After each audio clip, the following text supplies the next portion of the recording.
Hey everyone, and welcome to the Curious Creator. Our sun is an incredibly powerful force of nature. It's a massive ball of gas that's constantly burning, emitting massive amounts of heat and radiation in all directions. This is the first time that a spacecraft has come that much close to the sun. NASA's Parker Solar Probe has passed into the sun's upper atmosphere, the corona, and collected particles and magnetic field samples. But wait a minute, if the sun is so hot, how come the spacecraft didn't melt? In this video, we will explore how a spacecraft called the Parker Solar Probe was able to touch the sun without melting. So let's begin. The Parker Solar Probe was launched in 2018 and traveled closer to the sun than any other mission. It was designed to study the sun up close. It collected information on the factors that influence the speed of solar wind, the amount of dust in the sun's bubble-like region, the heliosphere, and also where scientists' models were wrong. But to do that, it needed some special gear to protect it from the sun's heat and radiation. One of the most important things that the Parker Solar Probe has is a special thing called a heat shield. It's like a big umbrella that keeps the spacecraft cool and safe from the sun's heat. The heat shield has two layers, like a sandwich.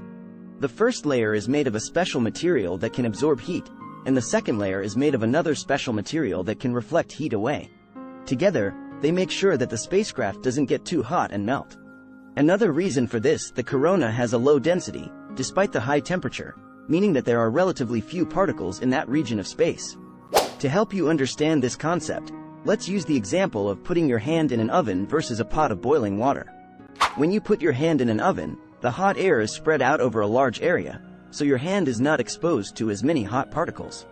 However, if you put your hand in boiling water, the heat is concentrated in a smaller area, and there are many more hot particles in that space. This is why it is easier to withstand higher temperatures in an oven than in boiling water. Similarly, the Parker Solar Probe encounters fewer hot particles as it passes through the corona because the density of particles in that region is low.